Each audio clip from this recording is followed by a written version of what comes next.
Having organized 5 successful Ukrainian investment forums, CFA Society Ukraine last year was chosen to host the 4th Regional Central Eastern European Investment Conference again. Last year, we spoke about the geopolitical crisis in Ukraine and about investment risks and opportunities in the region, in Central Eastern Europe. We spoke about the key challenges faced by the banks in the region, and also we are trying to answer the question if the banking crisis in Ukraine is over. This year, we resume our series of Ukrainian investment forums, and will focus on Ukraine mainly. We will reflect on the first signs of economic recovery in Ukraine, and will debate about the prospects of the capital market. My name is Anna Oneshchenko, and I have the pleasure of being the host of this year's conference. But before I announce the agenda for today, I would like to thank our volunteers for helping to organize this event, and to this year's partners. General Analytical Partner Тиждень, General News Partner Liga.net, General Business Media Partner Business, Intellectual Partner Зеркало Тижня, and Media Partner Новое Время. Please, a big round of applause.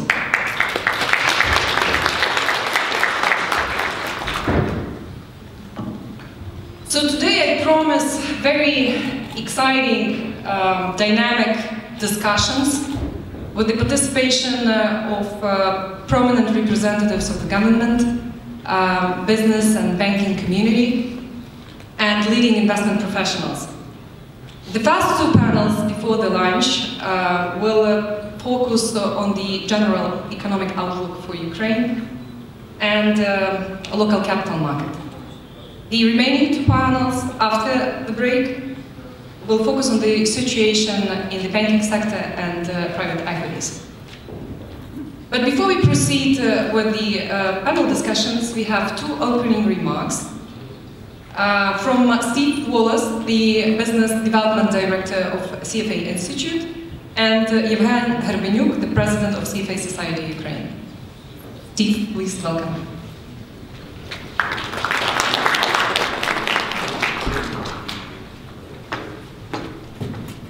Thank you very much, Anna. So yes, as Anna said, my name is Steve Wallace and I'm Director of Institutional Partnerships covering EMEA, the CFA Institute based in London. So I'd like to really thank CFA Society Ukraine for the privilege to proudly mark the 7th Ukrainian Investment Forum, Changing Mindset, Changing Economy, Changing Country, and a warm welcome to everyone today. And I should also mention as well that our CEO, Paul Smith, will be in here next week as well. So our stated mission at CFA Institute is to lead the investment profession globally by promoting the highest standards of ethics, education and professional excellence for the ultimate benefit of society.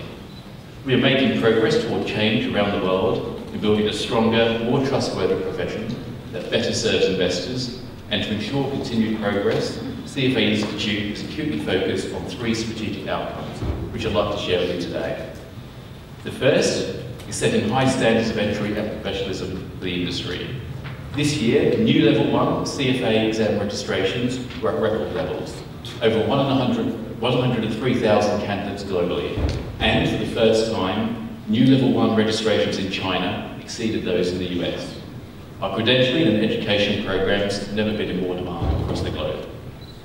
In 2016, we had 245,000 CFA candidates across all 3 levels of the program, and there are more than 145,000 CFA charter holders globally. We partner with over 400 universities around the world with courses that link to the CFA curriculum, and most importantly, teach CFA program-based ethics. We have a tremendous opportunity here to play an early and influential role in building the next generation of technically competent and ethically minded investment managers. Our second strategic outcome is delivering member value, ensuring that our members are educated, ethical professionals at the top of their field. We've increased funding and support for our local member societies, such as CFA Society Ukraine, which do the critical work of keeping our members connected and engaged in their local communities. Also in the works are plans to increase support for career development and improve access to relevant educational content using the latest technology. Our third strategic outcome is to build market integrity by advocating for regulations that align firms and clients. Across the globe, CFA Institute is working in partnership with regulators to advance governance and standards to protect investors and help put their interests first. As a global organisation, we are in a position to influence that debate. We as an organisation have an objective and independent voice that can make a real difference throughout the world. Underscoring our efforts to build market integrity, we are working as an organisation to help create business models geared towards achieving investor outcomes. One critical way we do this is by offering codes and standards for investment professionals in support of putting investors and their interests first. The Asset Manager Code has been adopted by over 1,300 firms worldwide, and the Global Investment Performance Standards, or GIPS, has been adopted by 74 of the top 100 asset management firms globally. Creating change is tough, and leading change is even tougher. This means leading the conversation on topics such as standards and ethics, policy, best practices, gender diversity, and industry change. It means fully engaging at every level, individual, local, and global, to make profound change possible. For more than 50 years, CFA Institute has educated investment professionals and generated ideas to shape the practice of investment management. Only by working for the interests of our clients can we truly build a sustainable investment management industry for the future. I wish you all a thought-provoking and enjoyable conference, and I'm sure there'll be plenty of value to take away from today's discussions as you too look to change. Thank you very much.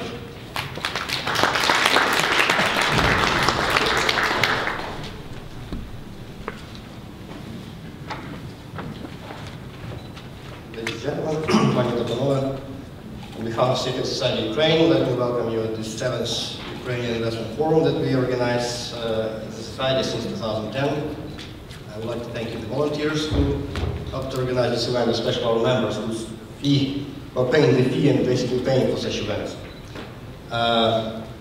Secret Society Ukraine was established in 2009 when the world was just recovering from the aftermath of one of the biggest financial crises. And basically a group of volunteers, a few volunteers in Ukraine got together, and these were the people who wanted to live according to the new rules, to follow the highest ethical professional standards, and decided to establish the society. And since that time, I think you'll agree with me that the situation in Ukrainian capital markets and Ukrainian investment industry was basically heading south. But our society was steadily growing, membership was growing and increasing. And Ukraine, especially in the last 3 years, has went through extraordinary times, and a few landmark reforms have been implemented.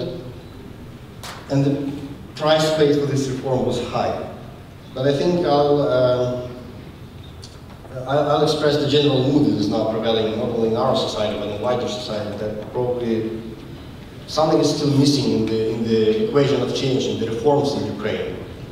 And we now believe, and this is the title of our conference, that what is changing is the change of minds. It's basically the change in the way people make decisions, the change in the way people, the motivation. This means the change in the ethical rules, how the people behave, which we defend as a society in Ukraine. And of course, we only 110 members, we cannot change everything, but we think that every person in this country should at least try to change its surrounding around itself. And we primarily care now about the development of the investment management industry in Ukraine, especially in the situation when the reform of the pension system in Ukraine is around the corner, and the private pension savings are inevitably sooner or later will kick in. And private pension savings is far more serious asset to manage than any other financial asset, because if the person loses its pension savings, it basically loses the chance to finish life in decency. And here I would like to ask two quite hard questions. Is the Ukrainian investment industry ready and developed enough to take such a burden and manage private pension savings? And the second question, is our market offers enough financial instruments for the private pension savings to be invested in? I'm afraid that the answers to these questions are not straightforward, and they are, in fact, might be even negative. And so, let's use this day for such hard questions and answering such hard and making such hard talk. So to conclude, I would like to say that CFA Society Ukraine, as of today, has people who are willing to look for the answer, who are willing to try to find the solutions. We have around 110 members, about 200 candidates who are trying to pass the rigorous CFA exam, and close to 100 volunteers helping us. So basically, these are the people who are striving in this country, not an easy environment, to follow hyper-ethical standards and constantly develop their professional skills in the financial instruments. Our student competition, CFA Research Challenge, is steadily keeping this among top 3 largest in the world student competitions. And isn't it the best indication that the future of this profession, investment management profession in Ukraine, lies with the new generation, with such people who are coming after us. So there is such a program in the CFA Institute, the Future of Finance, where we're trying, after the last global crisis, to find the answers. What should be the shape of the financial industry globally, and how it should behave and work further. So we think that we're all together at the future of finance. So let's build it together. And now